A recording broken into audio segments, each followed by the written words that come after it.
네, 지난 시간에 성범죄는 피해자 중심으로 전개된다는 말씀과 함께 나이트클럽에서 부킹 한번 잘못했다가 대전교도소에서 미결수로 약 3개월을 복역한 다음에 재판을 통해서 무죄로 풀려난 사례를 얘기를 해드렸습니다. 30대 젊은 공무원 부킹남의 얘기를 해드렸는데 오늘은 검찰 조사와 거짓말 탐지기에 대해서 간단히 말씀을 드리겠습니다. 자, 경찰에서 전화가 걸려옵니다. 처음엔 보이스피싱인 줄 알고 끊었다가 나중에 경찰이 이야기를 합니다. 전유진 씨라고 알지요? 물론 가공의 인물이고 가명입니다. 자, 그 아줌마와 대전지방법원 앞에서 칼국수에 수육에 쇠주 한잔 마시고 2차로 노래방 간 일이 있었지요. 그 노래방에서 고소인이 당신에게 추행을 당했다고 강제 추행 혐의로 고소장을 제출했습니다. 한번 나오셔서 경찰 조사를 받아야 됩니다. 여기는 대전 유성경찰서 여성청소년 범죄수사팀 팀장 하상균입니다. 이런 전화를 받게 됩니다. 간단하게 고소사실을 알려주고 출석일자를 조율을 하게 됩니다. 자, 여러분, 경찰서 여성청소년 수사팀에 가면 담당자가 일단 저 앞에 다른 의자에 앉아서 좀 기다리라고 합니다. 경찰관이 절대 바쁘지 않습니다. 우선 피고소인을 저 장소에 가서 앉아있으라고 하면서 고립시킵니다. 이 구역 자체는 자신들의 구역이다라고 피고소인에게 인지를 시켜주는 것이죠.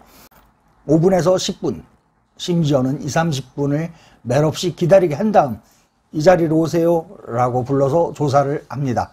기선제압이죠. 시작부터 피고소인에게 너는 힘이 없다. 우리는 내가 사실대로 진술하지 않으면, 말하지 않으면 널 계속 기다리게 할 수 있는 힘이 있어. 우린 너보다 세.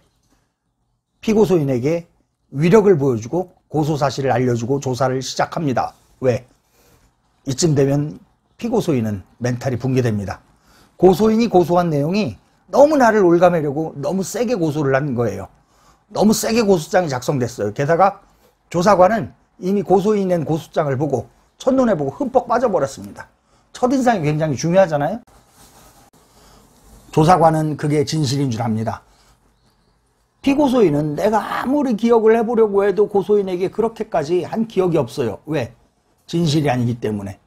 나는 피해자를 2번 만나서 술 먹고 노래방에 갔고, 노래방도 지가 먼저 가자고 했어요. 내가 먼저 가자고 한 게 아니라.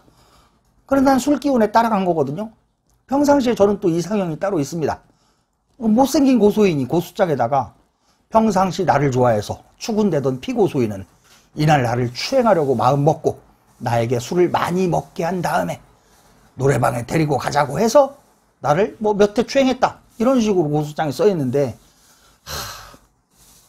평상시 나를 좋아해서 추근대던 피고소인은 나를 추행하기 위해서 마음먹고 이런 모든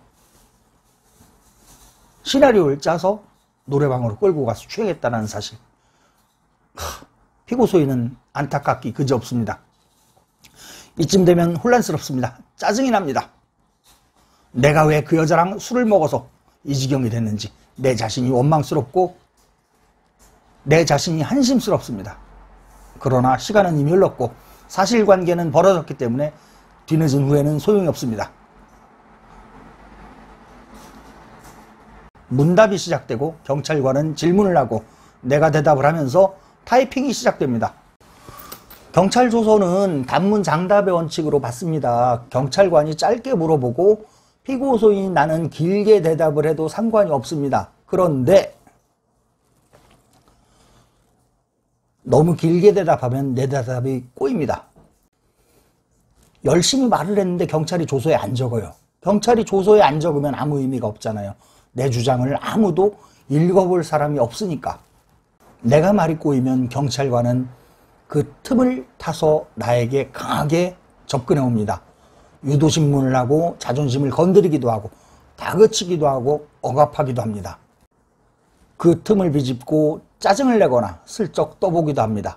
이때 옆에서 동료 경찰관이 살짝 내 편을 들어줍니다.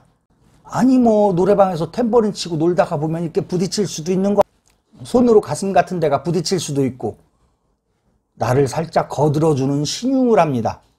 말 그대로 신용을 합니다. 결코 나를 돕기 위해서 편을 드는 것이 아닙니다. 경찰 조사에서 고도의 집중력을 발휘해야 합니다. 상황을 잘 설명하고 자기 변호를 위한 메모를 해가면서 자기 변호 노트를 적극적으로 활용해야 합니다.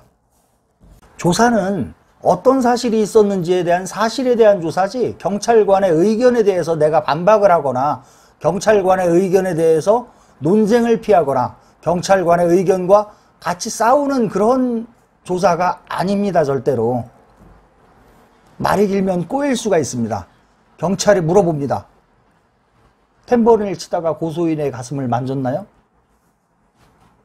모른다, 아니다라고 대답해야죠. 사실에 대한 조사기 때문에, 내가 그런 일 없기 때문에 모릅니다, 아닙니다라고 대답을 해야 되는데, 탬버린 치다가 스쳤을 수도 있는데 그게 만진 건가요? 아닌 것 같은데요. 고소인이 스친 걸 만졌다고 하던가요?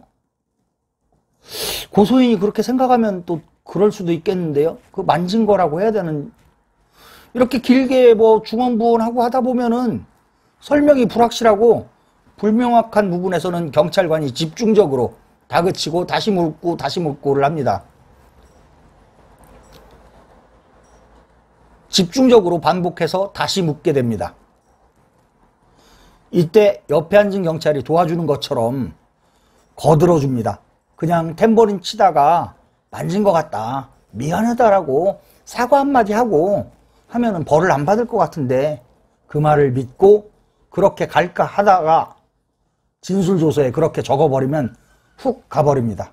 자, 15분을 고립돼서 기다리다가 조사관이 계속 추궁을 해서 심신이 피곤한데 옆에 앉은 경찰이 나를 도와주는 것 같아서 마음의 동요를 얻게 되면서 그 경찰관의 조언대로 그렇게 진술을 해버리면은 법정에서 길고 외롭고 고독한 지겨운 싸움이 시작됩니다.